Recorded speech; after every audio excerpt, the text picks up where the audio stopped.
There's a number where your money stops needing you as much as you need it. $250,000. It's not the biggest milestone we'll ever talk about, but it might be the most important one, because somewhere around this number, something changes. Your money starts pulling more weight than you do. Today, I'm going to show you exactly where that line is, and exactly how far you are from it. Most people never think about $250,000 as a real number. It sounds like something for someone else, someone who makes more, someone who started earlier, someone who got lucky. But here's what nobody tells you. This milestone isn't about how much you make. It's about one specific moment in the math. And once you see that moment, you can't unsee it. Yeah, I know how that sounds. Let me show you the math. Every year you invest, two things are adding to your account: the money you personally put in, and the money your investments earn on their own without you doing anything. In the beginning, the money you put in is always bigger. That's normal, but at some point, if you keep going, the money your investments earn on their own becomes bigger than what you're contributing. That's the crossover point. And for most people investing steadily, it tends to land right around here, $250,000. After that point, you're not the main engine anymore. Your money is. Let's make this concrete. Say you're investing $1,000 a month, $12,000 a year, at an average return of 7%, which is a realistic long-term number for a diversified index fund. In year one, almost all of the growth in your account comes from your own contributions. The market's contribution is small, a few $100s.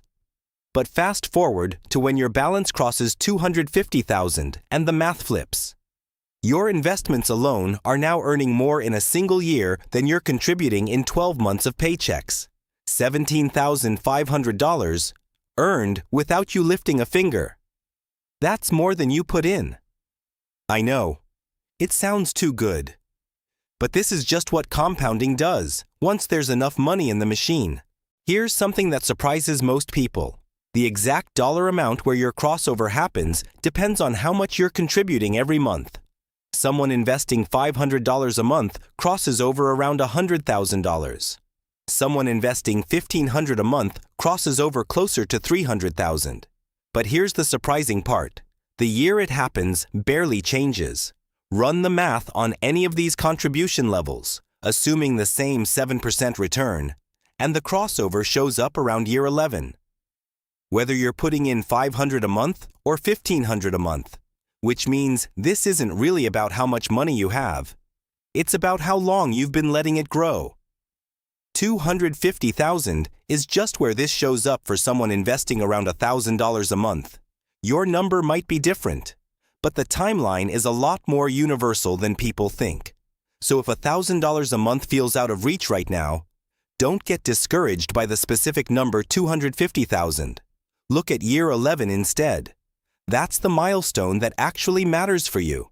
The year your own crossover happens, whatever balance that turns out to be. And the earlier you start, the sooner that year arrives, regardless of the dollar figure attached to it. Let's look at two people. Maria starts investing $1,000 a month at 25. Jordan starts investing the exact same amount at the exact same return, but waits until 35. 10 years doesn't sound like a huge head start.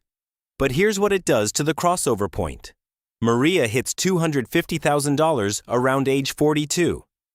Jordan doesn't get there until his mid-50s, more than 10 years behind, even though he only started investing 10 years later. The gap isn't 10 years, it's more than that, because the money that would have been compounding in Jordan's 20s never gets to exist. There's no way to buy that decade back. There are a few things that push this crossover point further away, and most of them have nothing to do with how much you earn. The first is panic selling. Every time the market drops and someone pulls their money out, they don't just lose the drop, they lose the recovery too. That resets the clock on compounding, sometimes by years. The second is fund hopping, jumping from one investment to another, chasing last year's winner. Every switch usually comes with fees, taxes, or time sitting in cash waiting to reinvest. None of that helps you get to the crossover point faster. The third, and probably the most common, is pausing contributions when money gets tight, instead of trimming something else first. A few months of paused contributions doesn't sound like much, but early in the timeline, that's exactly when compounding needs the most fuel. Pausing here costs you more than pausing later would. None of these mistakes are dramatic on their own, but stacked together, over 10 or 15 years, they can push your crossover point back by years, not months. So what do you actually do with this? 3 things. 1. Figure out roughly where your own crossover point is. If you're investing consistently, it's usually somewhere between $200,000 and $300,000, depending on your contribution rate and returns. 2. Understand that getting to that point faster isn't just about investing more money. It's about giving the money more time. An extra year at the start is worth more than an extra year at the end. 3. Once you're past that point, resist the urge to slow down. This is exactly when people get comfortable and stop contributing as much. That's the worst possible moment to ease off, because this is when your money is working the hardest. Let's make the speed up concrete. Say you're investing $1,000 a month and you find an extra $200, cutting a subscription you don't use, cooking at home a few more nights, whatever it is for you. Bumping your contribution from $1,000 to $1,200 a month doesn't just add money. Run the math, and that extra $200 a month can move your crossover point earlier by close to a year and a half. That's the part that's easy to miss. Small increases early in the timeline get compounded for longer, so they matter more than the same increase would later.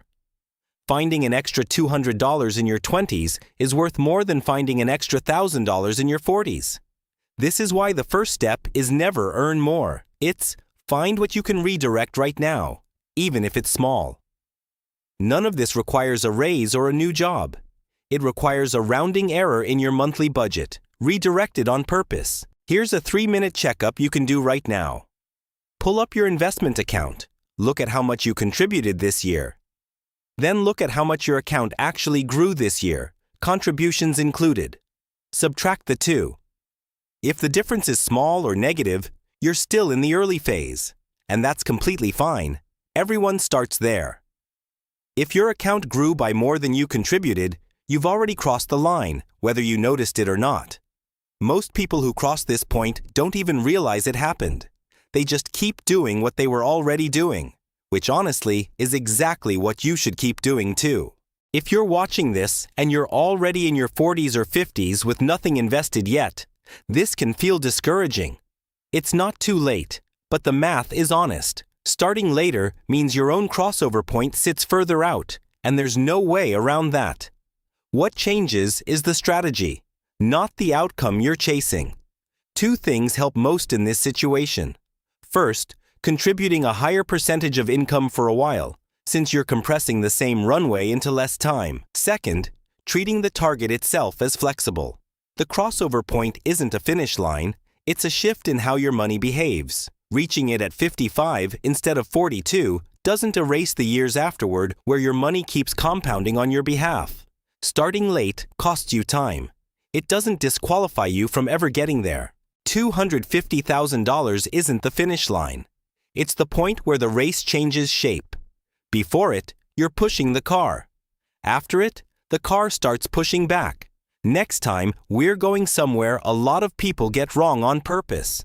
The mistake that feels responsible but quietly costs you the most. If $250,000 feels like a long way off right now, subscribe. This channel is built for exactly that kind of patience.